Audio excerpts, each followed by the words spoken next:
깊이 있게 이야기하는 것보다 일단 짧게 한 줄로 다 딱 정리하고 시작하는 게 좋을 것 같아서 한 문장 정리를 한번 생각해 봤어요. 그랬더니 제가 원고에 이렇게 적어 놨습니다.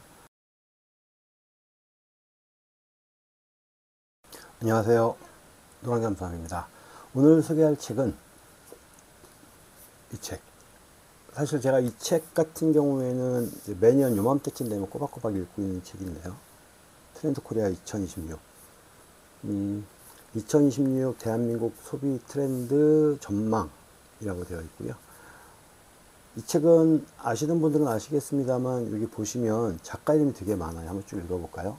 김난도, 전미영, 최지혜, 권정윤, 한다혜, 이혜원, 이수진, 서유현, 전다현, 이준영, 이향은, 김나은. 미래의 창에서 나왔고요. 2025년 9월 25일 날 출간된 책입니다. 제가 이 책을 지난 9월 초에 이 책이 예약 판매를 한다는 안내를 보고 알라딘에서 예약 주문을 했고요. 그래서 9월 말에 받았고 쭉 읽어서 정리까지 끝나고 나니까 다른 책들 읽던 것도 있고 하니까 그렇겠습니다만, 그래서 한 며칠 전에 끝났고요. 지금이 11월 7일이니까 10월 말쯤 다 읽었고, 그리고 이제 의견 내용 정리 좀 하고 원고 정리 좀 하고 그러다 보니까 이제서야 이 책에 대한 리뷰를 하게 됐습니다. 저는 매년 연말쯤 돼서 이 책을 읽는 게 제 나름대로는 종의 새해를 맞이하는 준비라고 하는 느낌으로 읽거든요. 여러분들 어떠실지 모르겠습니다만 저는 그런 기분으로 이제 이 책을 읽습니다. 이 책은 올해 말에 이제 내년을 전망하는 이야기들을 담고 있다 보니까 그런 관점에서 이 책을 좀 읽고 있고요. 사실 이 책을 펼치기 전부터 그 생각을 되게 많이 했었어요. 이 책에서는 과연 내년에 대한 트렌드를 이야기할 때 AI에 관한 부분들을 얼마나 이야기를 할까, 이 AI의 비중을 얼마나 높게 잡을까라는 생각을 좀 했었고요. 그리고 사실 저는 개인적으로는 내년에는 어떤 AI가 나와서 나를 괴롭힐까, AI는 어디까지 갈까라는 생각을 많이 했었거든요. 그리고 이제 얼마 전에 그 경주 에이펙에서 엔비디아의 젠슨 황 CEO가 발표를 했잖아요. 우리나라의 GPU를 26만 장 공급하겠다. 그리고 그러면서 보니까 우리나라가 현재 보유하고 있는 GPU의 개수가 5만 정도 안 되더라고요. 4만 장도 채 안 된다고 그랬던 것 같아요. 그러면 26만 장, 그러면 지금 갖고 있는 것까지 따지면 30만 장 정도가 된다는 얘기인데, 이게 사실 어느 정도 수치인지 잘 감이 안 왔었어요. 그랬는데,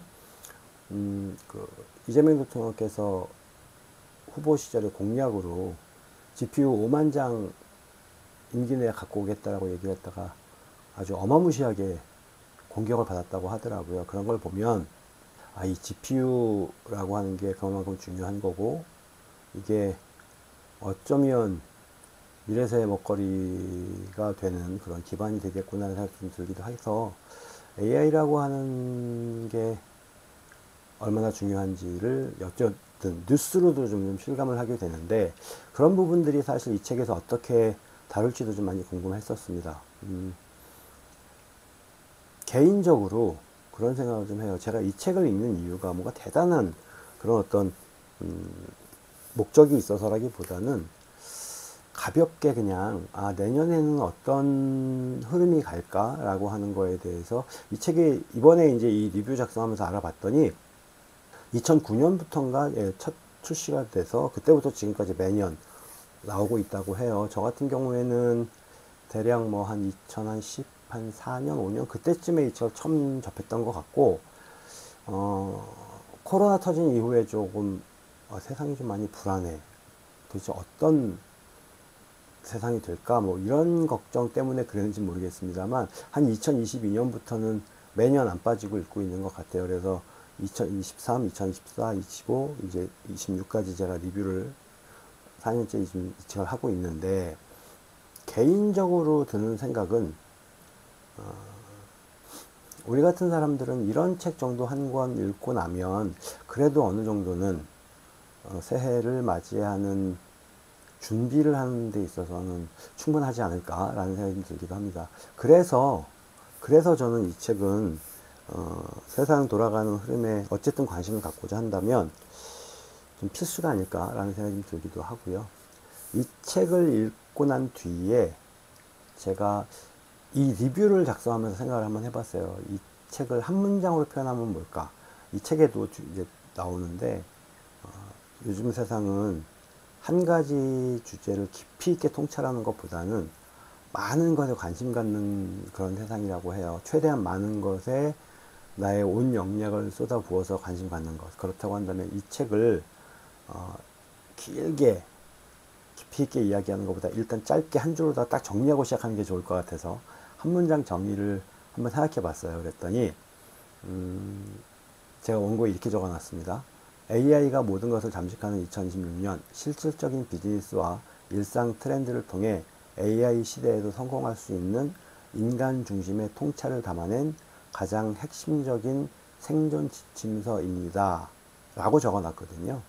그렇다고 해서 물론 뭐 이 책을 읽는다고 우리가 살아갈 수 있는 모든 지혜와 통찰을 얻을 수 있는 건 아니겠습니다만 대략적인 방향 정도는 충분히 잡을 수 있지 않을까라는 생각을 좀 했고요.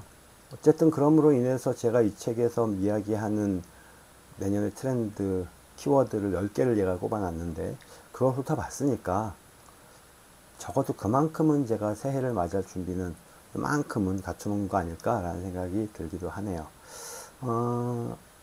제가 이 책을 읽고 난 뒤에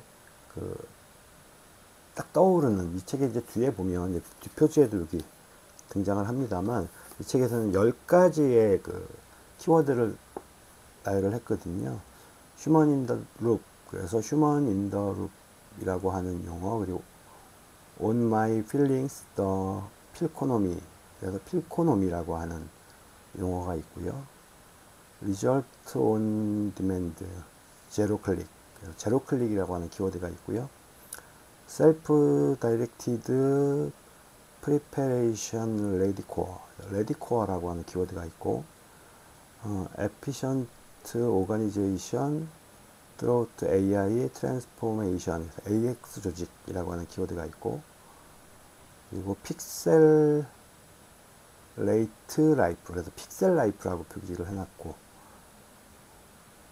옵서번트 컨슈머 프라이스 디코딩, 그래서 프라이스 디코딩이라고 하는 키워드가 있고, widen your health intelligence, 그래서 건강기능 HQ, everyone is on island 1.5 household, 1.5 가구, 마지막으로 returning to the fundamentals, 그래서 근본이즘이라고 하는 이렇게 10개의 키워드를 쭉 나열을 했는데, 물론 이 키워드들을 나열을 하기 위해서 제가 앞서서 영어로 다 읽어드린 부분이 이 키워드를 통해서 맨 앞자를 따서 이제 이 글자를 만들기 위해서 이런 식의 문장을 적어놨고, 그리고 얘가 이야기하는 기본은 이쪽에 이제 제가 짧게 말씀을 드렸던 부분들인데, 요 10개의 문장을 모아서 맨 앞글자를 따서 호스파워라고 하는 말로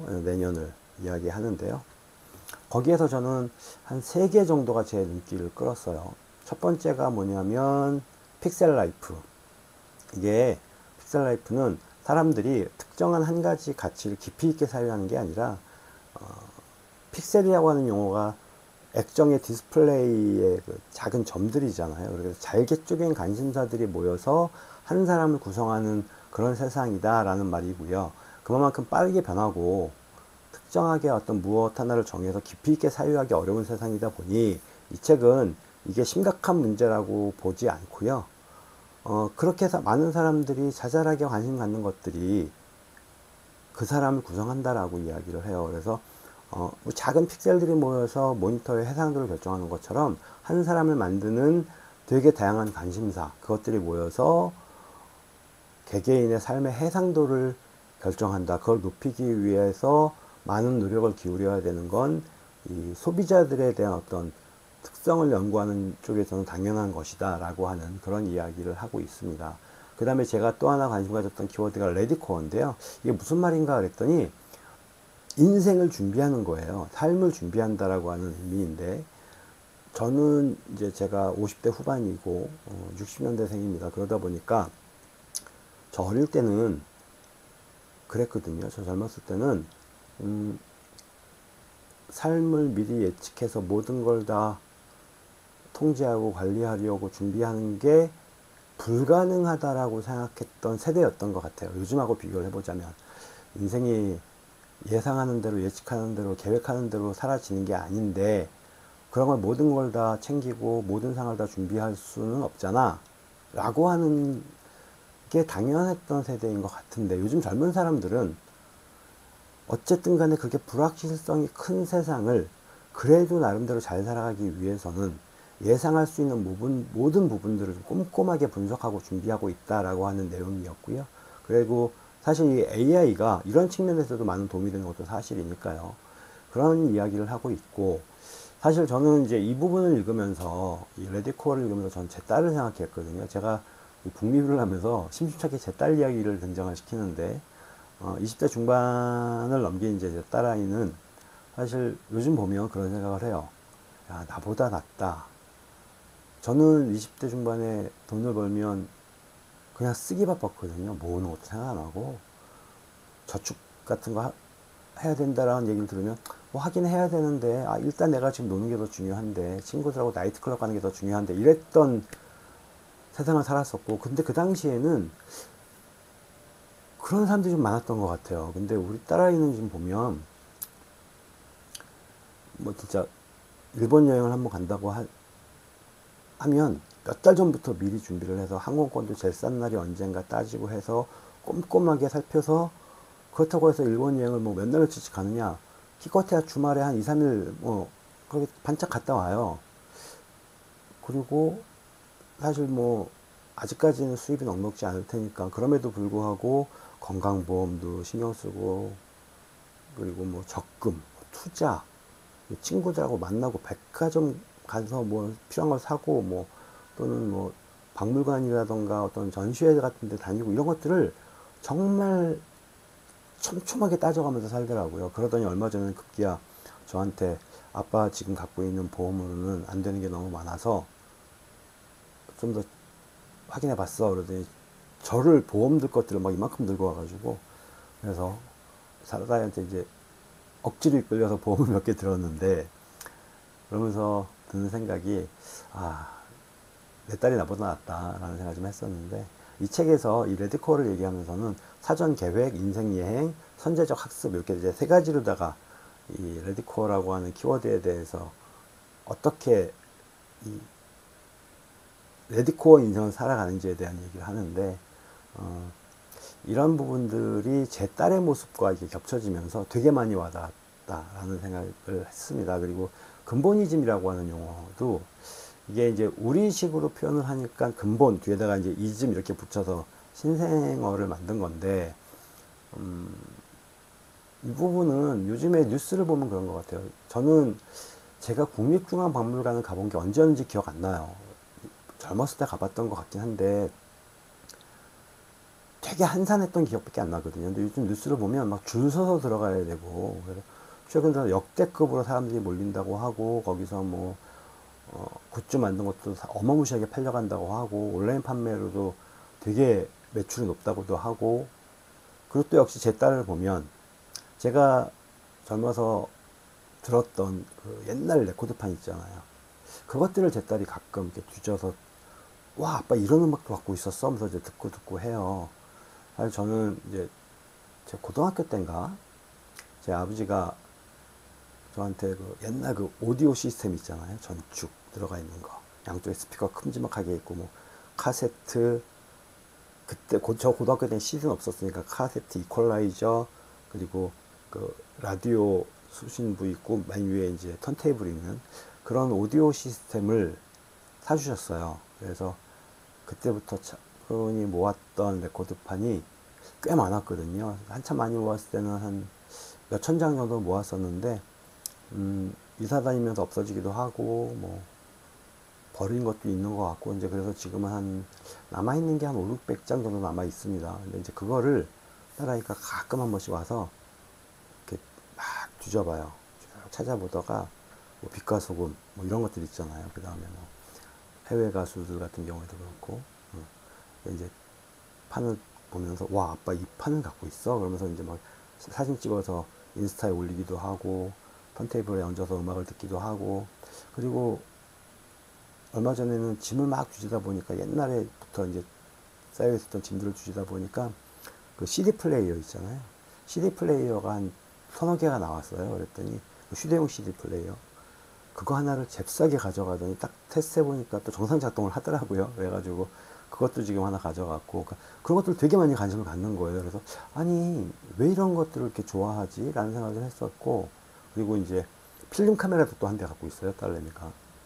그리고 제가 갖고 있던 되게 오래된 옛날 그 필카가 좀 있는데 뭐 작동이 되는지 안 되는지도 모를 정도. 물론 뭐 예전 필름 카메라들은 대부분 다 전자식이 아니다 보니까 기계식이다 보니까 셔터만 눌리고 이 필름 리와인더만 돌아가면 다 작동하는 거잖아요. 근데 그것도 보면서 되게 막 관심 갖고 와 신기해하고 이제 그런 모습들을 보는데 그게 우리 딸아이만 그런 건 아닌 것 같아요. 딸아이가 그런 것들을 사진을 찍고 뭐 짤막한 동영상을 찍어서 인스타에 올리고 이러면 좋아요도 받고 친구들한테 뭐 이렇게 DM도 받고 가끔 가다가는 그거 팔라고 하는 DM도 받는다고 해요. 그런 걸 보면 우리 딸아이만 그런 건 아닌 것 같은데 이 책에서는 그런 현상을 단순한 레트로라고 이야기를 하지 않고요. 레트로 문화라고 얘기하지 않고 요즘에는 뭐 그 레트로를 넘어서 뭐 뉴트로라는 말도 있던데 이 책에서는 그게 근본이즘이라고 하는 용어로도 설명을 해요. 그래서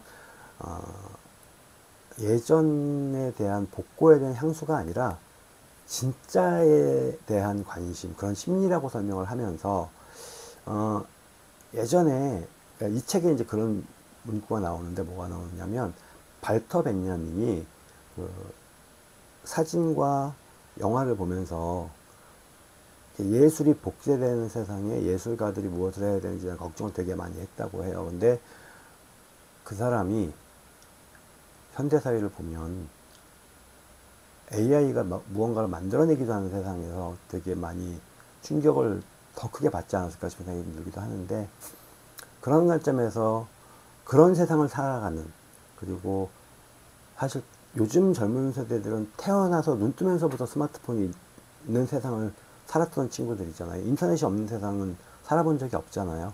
근데 그런 사람들이 그런 예전을 좋아하고 어떤 향수를 느끼고 하는 것들이 이런 최첨단 빠르고 모든 걸 디지털이 다 해주는 이런 세상에 대한 어떤 피로감일 수도 있지만 과거에 대한 향수 같은 게 아닐까라고 하는 이야기를 하면서 제가 이 책에서 이제 알게 된 단어가 이건데 아네모이아라는 단어가 있대요. 그래서 제가 이런 단어 처음 들어봐서 설명을 이렇게 해놨더라고요.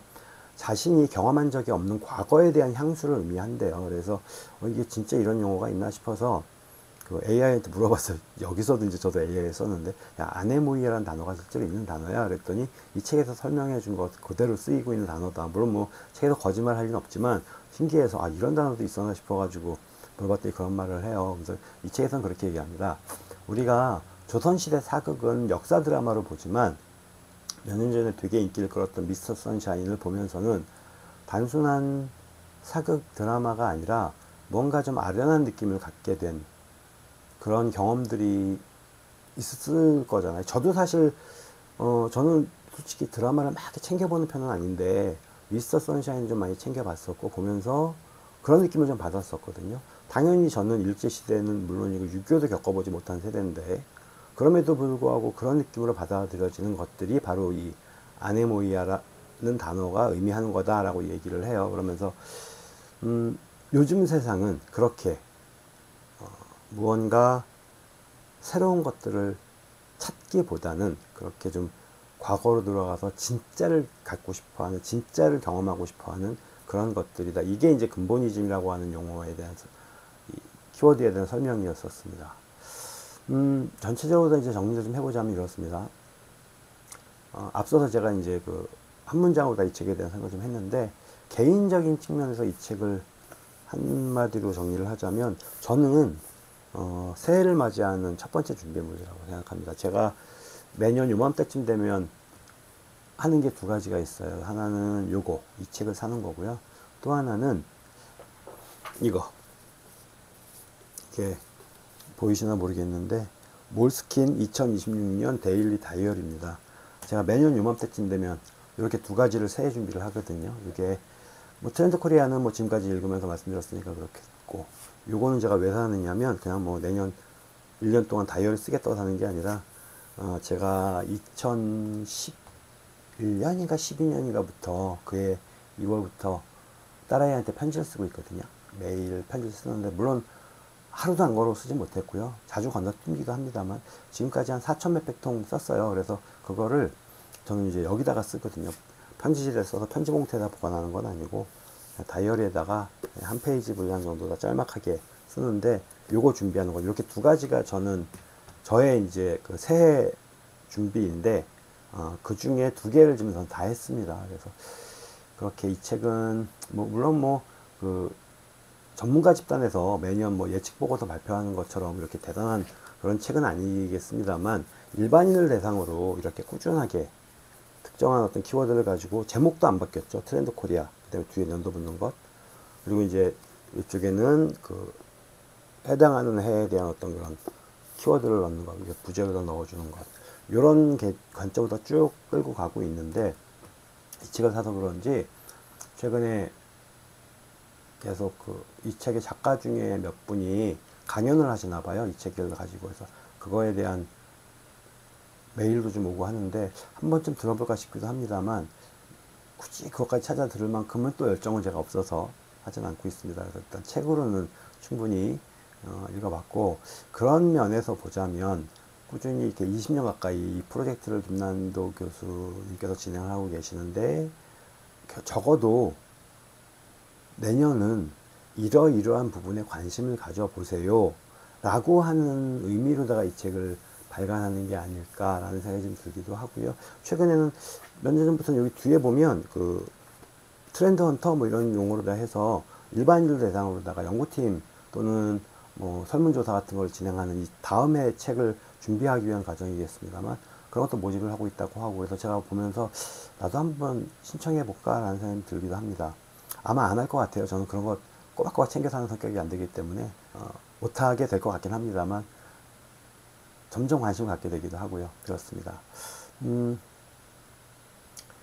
이 책을 읽고 난 다음에 이제 그런 생각을 좀 했어요.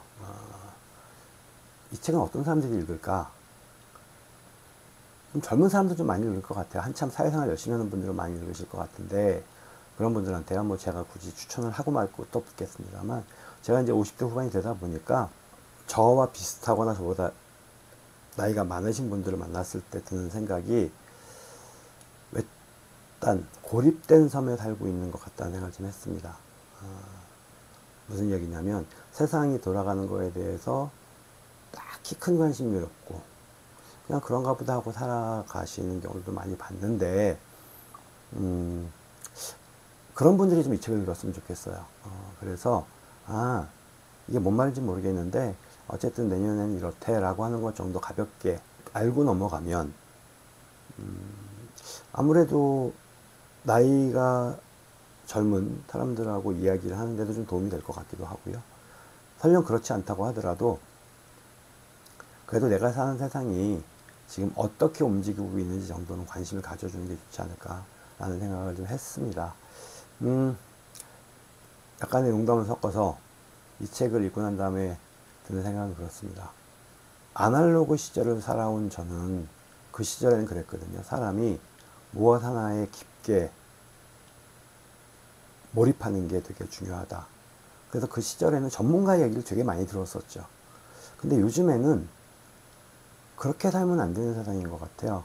제가 가끔 이제 강의를 할 때 수강생들한테 얘기를 하면서 이게 뭐 제가 뭐 대단한 사유를 하거나 전문가거나 그런 것도 아니고 누군가한테 들은 얘기가 아닙니다만, 간혹 지나가는 말처럼 하는 게 있어요. 뭐냐면 이제는 전문가가 필요 없는 세상이다 라는 얘기를 하면서, 제가 어릴 때 봤던 TV 프로그램 하나 얘기를 하거든요. 얼핏 기억이 나는 게 부리부리 학사라고 하는 아동용 프로그램이 있었어요.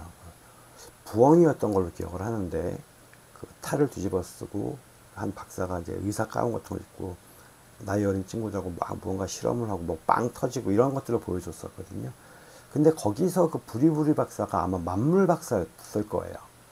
근데 그게 70년대까지 이야기였을 것이고 70년대 후반 80년대로 넘어가면서 고도화 산업화, 고도 산업화 또는 산업의 고도화 이런 게 돼가면서 만물 박사는 필요 없고 이제 전문가가 필요한 세상이 됐었던 것 같고요. 그러다가 세상이 너무 잘게 쪼개지니까 그게 자잘한 뭐 하나에 몰빵을 했다가 내가 몰빵했던 게 아니야. 그러면 사실 인생 망하는 거잖아요. 그러다 보니까 대학에서도 전공이 있고 부전공이 있고 이런 식으로 다 나뉘고 이제 그러는 와중에 이 책에서 등장한 용어 픽셀 라이프라고 하는 관점까지 온 거거든요. 그러면 나의 인생을 하나에 몰빵하지 말고 무수히 많은 것들에 관심을 갖는 그런 점들이 모여서 나라는 사람을 만드는 세상이다 라고 하는 걸 알았으면 좋겠어요. 그래서 나의 해상도를 높여서 되게 선명한 사람이 되기 위해서는